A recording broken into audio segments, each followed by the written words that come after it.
Batas penghasilan pebisnis online. Nah, di video kali ini saya tidak membahas tentang rezeki, karena memang rezeki sudah diatur oleh Allah. Cuma dalam kaitannya bisnis online, khususnya dalam hal profit, kadang ada pembatas-pembatas tertentu yang perlu kita dobrak agar kita bisa mendapatkan profit yang maksimal sesuai dengan yang kita impikan. Level-level dari bisnis online itu sendiri, katakanlah dengan traffic Facebook Ads ya, ada customer service, ada advertiser, ada business owner. Katakanlah 3 tingkatan seperti itu ya. Kita gak bicara packing ataupun admin ataupun desain grafis, cuma dari 3 itu dulu saja ya, tangga-tangga tersebut. Nah, customer service, orang yang terjebak di level tersebut tidak akan pernah berpikir dan tidak akan pernah belajar bagaimana sih caranya mendatangkan calon pembeli, katakanlah ngiklan. Karena dia terlena dengan pekerjaannya yaitu customer service dan tidak ada niatan sama sekali untuk mempelajari dunia periklanan, khususnya katakanlah Facebook Ads. Oke ya, itu pembatasnya seperti itu. Jadi dia tidak bisa naik ke level berikutnya. Untuk seorang advertiser itu sendiri, ada 2 tipe. Ada tipe yang melamar kerja dan belajar dari nol di tempat kerjanya karena job desk yang dibutuhkannya itu. Ada juga tipe yang memang dia itu belajar trial error, ikut workshop sana sini, terus-terusan mengupgrade dirinya agar bisa menghasilkan. Ada yang berhasil, ada yang tidak berhasil. Yang tidak berhasil biasanya menyerah atau bisa juga ikut dulu kerja di tempat lain supaya tetap bisa ngiklan sehingga kemampuan beriklannya naik. Nah, ketika seorang advertiser berpikir di dalam pikirannya, wah sepertinya bikin produk itu gak mudah, perlu modal besar, perlu trial error dulu, dan iklan di ngambil barang di marketplace pun ada life cycle-nya, ada saat grafik naik penjualannya dan juga turun. Sepertinya gak mudah buat saya. Nah, dia terhenti di level advertiser. Terus level berikutnya, business owner. Business owner ini ada yang mengerti tentang teknis, ada yang tidak mengerti sama sekali sehingga meng-hire orang yang paham atau menggunakan agensi. Nah, problemnya di sini adalah jika seorang business owner yang mengerti tentang periklanan tapi tidak mengupgrade kemampuannya sementara timnya bertambah pintar, itu akan menjadi masalah di kemudian hari ketika belum siap, belum ada pengganti sementara timnya sudah keluar, sudah cabut. Nah, banyak hal seputar business owner di business owner itu gak hanya digital marketing saja, tapi ada juga mempelajari SDM, finance, dan yang lainnya. Kita perlu tahu apa sih kekurangan kita. Perlu tahu dan perlu belajar berdamai melihat kekurangan diri sendiri. Ketika kita tahu kurangnya di mana, kita perbaiki perlahan-lahan walaupun tidak mudah, atau kita bekerja sama dengan orang lain yang bisa menutupi kekurangan kita. Katakanlah kita teknis seputar periklanan, kita gak jago nih dalam hal bikin produk, kita kerjasama dengan orang yang jago bikin produk, kerjasama dengan entah itu produsen ataupun supplier, kemudian nanti bagi hasil. Itu ya kerjasama.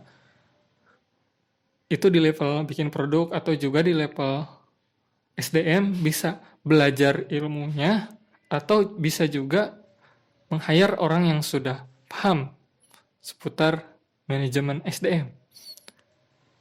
Nah, banyak orang yang idealis bisnis owner itu ingin bisnisnya besar, katakanlah mimpinya besar, pengen kaya Jeff Bezos atau siapapun lah, bisnisan yang di Indonesia katakanlah yang super kaya, mimpinya besar. Cuma yang jadi catatannya adalah dia tidak tahu kesalahan dia apa gitu. Karena tidak tahu dan tidak mau belajar dan tidak menyadarinya, artinya jadi jebakan buat dia sendiri. Katakanlah hal ini terjadi pada orang, katakanlah ya, manajemen SDM. Ada business owner yang pernah mengalami jadi karyawan, sehingga tahu bagaimana tekanan yang diberikan oleh bosnya, sehingga dia buka usaha dan dia tidak akan mengulangi hal tersebut dan pernah belajar dan pernah merasakan, sehingga empatinya bakal tinggi sama karyawan. Nah, ada juga business owner yang belum pernah sama sekali menjadi karyawan, langsung bisnis trial error kemudian berhasil. Dia gak memahami dan gak tahu bagaimana sih perasaan karyawan itu sendiri. Karena karyawan itu sendiri tidak hanya bicara tentang uang, kita bicara tentang hati dan nurani. Ya, karena antara business owner dengan karyawan itu otaknya berbeda. Business owner pengen